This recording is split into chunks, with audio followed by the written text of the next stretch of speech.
viewers and welcome to a very special program on spiritual healing, Super Science अखंड चिकित्सा। दोस्तों, हर इंसान जन्म से लेकर मृत्यु तक किसी न किसी प्रॉब्लम में उलझा रहता है। वो इस प्रॉब्लम को ओवरकम कर सकता है अगर अपने आप के प्रति जागरूक हो, और ये तभी संभव है जब हमारा तन और मन दोनों पूर्णतः स्वस्थ हो। और ये कैसे हो सकता है, बताने के लिए हमारे बीच मौजूद हैं famous spiritual doctor Vinod Shah. Vinod Shah super science अखंड चिकित्सा के जनक, साइंस ग्रेजुएशन में ऑनर्स, जिन्होंने रेकी और प्राणिक हीलिंग को बड़ी लगनता से समझा, सीखा और जरूरतमंदों का उपचार किया। प्रारंभिक दौर में एक पैरालिसिस पेशेंट के उपचार के बाद आप भी पैरालिसिस से प्रभावित हुए, लेकिन आपने और अधिक आध्यात्मिक तपस्या करके गोल्डन ऑरा प्राप्त करते हुए पैरालिसिस के दुष्प्रभाव को अपने शरीर से हटा दिया।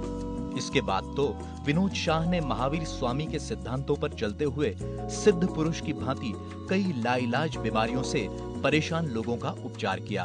वर्तमान में आप साइकिक सर्जरी, डिस्टेंस हीलिंग और स्कैनिंग आदि कई विधाओं के साथ फोन के माध्यम से भी लोगों को स्वास्थ्य लाभ दे रहे हैं। तो आइए स्वागत करते हैं famous spiritual doctor Vinod Shah का।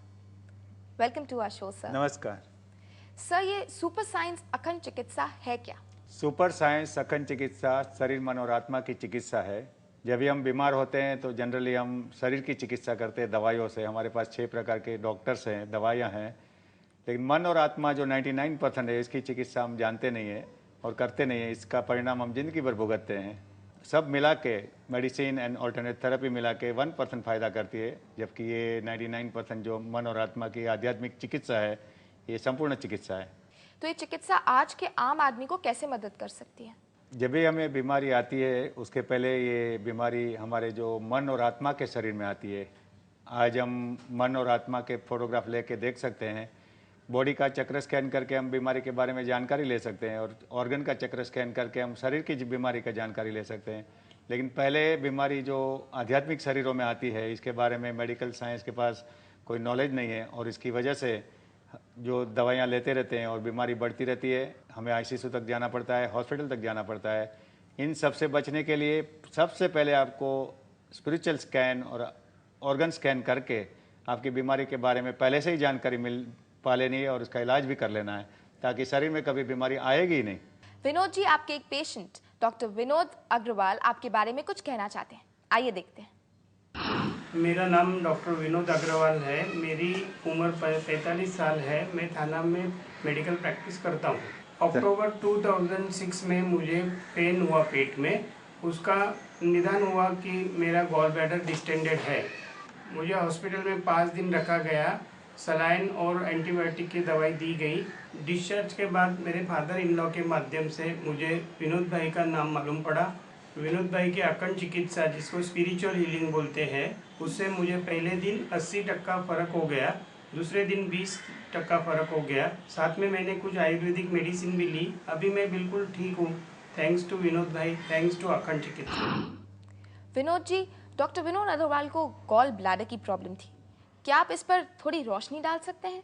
डॉक्टर विनोद अग्रवाल को पेट में दर्द होता था, उसकी सोनोग्राफी हुई थी और उसको हॉस्पिटलाइज भी होना पड़ा था। 4 दिन हॉस्पिटल में रह के काफ़ी ग्लूकोज सलाइन लगाए गए, एंटीबायोटिक दी गई। उसके बाद में उसको सलाह दी गई कि आपको गॉल ब्लैडर का जो प्रॉब्लम हो रहा है, गॉल ब्लैडर में पथरी है, उसकी वजह से आपको गॉल ब्लैडर निकाल देना पड़ेगा। तो उसको ऑपरेशन की डेट फिक्स करनी थी, लेकिन उसके पहले वो उसके ससुर जो मेरे पास ट्रीटमेंट लेके गए थे, पाइल्स का ऑपरेशन, साइकिक सर्जरी करवाई थी विदाउट कट, वो उसको मेरे पास लेके आए थे। तो मैंने उसको बताया था कि आपको ऑपरेशन तो करवाना ही है, लेकिन आप ये पहले कर लो तो आपकी गॉल ब्लैडर बच जाएगी, आपको ऑपरेशन करवाना नहीं पड़ेगा। तो वो एग्री हो गए। जब भी मैंने उसका स्पिरिचुअल स्कैन किया, जब भी हम लोग पहले स्पिरिचुअल स्कैनिंग से देख लेते कि उसका क्या प्रॉब्लम है स्पिरिचुअल प्लेन में, तो ये जो हमारे पास उसका स्पिरिचुअल प्लेन का ये जो नक्शा है, इसका पूरा बॉडी का बारे में जानकारी मिल जाती है, और उसके बाद में ऑर्गन स्कैन करके हम ऑर्गन के बारे में जानकारी ले लेते हैं। तो ये जो भी शरीर में पेन होता है, ये नेगेटिव एनर्जी का अटैक है, और उसको खाली गॉल ब्लैडर में पेन हो रहा था, लेकिन ये नेगेटिव एनर्जी उसका लीवर में, पेनक्रियास में, किडनी में, हर एक जगह पे उसका ये असर था। तो हम लोग ने उसका जब साइकिक सर्जरी किया तो पहले उसका ऑरा फोटोग्राफी भी किया। तो ऑरा फोटोग्राफी के बारे में भी आप जान सकते हैं। और ऑरा फोटोग्राफी जब ये साइकिक सर्जरी हम लोग किया और पेट से जो नेगेटिव एनर्जी बाहर आ रही है ये भी हम देख सकते हैं। तो ये जो नेगेटिव एनर्जी है, पेनफुल एनर्जी, इसको बाहर निकालना है। गॉल ब्लैडर को काट के निकाल के फेंक देना नहीं है, नेगेटिव एनर्जी को बाहर निकालना है। और उसका ऑपरेशन करके ये आध्यात्मिक शक्ति जिसके पास है, सिद्ध पुरुष जिसको बोलते हैं, ये लोग ही ये साइकिक ऑपरेशन कर सकते हैं। और इसकी वजह से उसकी गॉल ब्लैडर बच गई। आइए सब मिलते हैं आपकी एक और पेशेंट से, मधुबेन, जो कहना चाहती हैं आपके ट्रीटमेंट के बारे में कुछ। मेरा नाम मधुबेन है। मेरी उम्र 43 इयर्स की है। 2004 में मेरे को एमसी का प्रॉब्लम हुआ और एमसी का फ्लो बढ़ गया। मैंने सोनोग्राफी करवाया और डॉक्टर ने गर्भाशय निकालने को कहा। बोरीवली जाकर मैंने आयुर्वेदिक डॉक्टर की दवा ली और 1 साल तक दवा ली। उससे मुझे 1 साल अच्छा हुआ और वापस मेरे को तकलीफ हुई। वापस मैं सोनोग्राफी कराई। डॉक्टर ने मेरे को गर्भाशय निकालने की सलाह दी। मैंने ऑपरेशन कराया और गर्भाशय निकाल दिया। 1 साल मेरे को ठीक लगा और उसके बाद मेरे को छाती में दर्द हुआ और पसीना होने लगा। ये होने के बाद मैंने विनोद भाई के पास साइकिक सर्जरी और हीलिंग भी कराया और अभी मैं ठीक हूँ। तो सर, आपने इन्हें अखंड चिकित्सा द्वारा कैसे ठीक किया? ये मधुबेन का जो प्रॉब्लम था, उसको एमसी की प्रॉब्लम थी और उसने मेरे से हीलिंग करवाया था। उसके बाद में मैंने उसको जब साइकिक सर्जरी के बारे में बताया तो उसको थोड़ी शर्म आती थी कि बॉडी को टच करना पड़ता है। तो उन्होंने 1 साल तक आयुर्वेदिक दवाई की और आयुर्वेदिक दवाई लेने के बाद उसको थोड़ा फ़ायदा लगा, लेकिन 1 साल तक जो उसके बाद में वापस उसको शुरू हो गया प्रॉब्लम। तो डॉक्टर के पास जाके उसने दिखाया कि इसका ऑपरेशन करवाना पड़ेगा सोनोग्राफी रिपोर्ट के हिसाब से। तो उसने ऑपरेशन करवा दिया, लेकिन ऑपरेशन करवाने के बाद माइंड एंड सोल का ट्रीटमेंट नहीं होने की वजह से अभी उसको प्रॉब्लम शुरू हो गई हार्ट की। हार्ट का जब भी मैंने उसको पसीना भी हुआ और हार्ट की चेस्ट पेन भी हुई तो अभी मेरे पास आ गई। ट्रीटमेंट लिया, उसका हार्ट का प्रॉब्लम सोल्व हो गया, पेन खत्म हो गया। हर एक बीमारी रेडिएशन से होती है। जो माइंड से होने वाली हर एक बीमारी, ये रेडिएशन शरीर में जाके हमें प्रॉब्लम क्रिएट करते हैं। हम शरीर को कटवाते रहते हैं लेकिन माइंड एंड सोल का इलाज नहीं करते हैं। सो जैसे लाइफस्टाइल डिसऑर्डर्स जो माइंड ओरिजिनेटेड डिजीजेस में नहीं माना जाएगा, क्या उसको भी हम अखंड चिकित्सा द्वारा ट्रीट कर सकते हैं? जो लाइफस्टाइल डिसऑर्डर जितने भी है ये एक्चुअली माइंड ओरिजिनेटेड प्रॉब्लम ही है।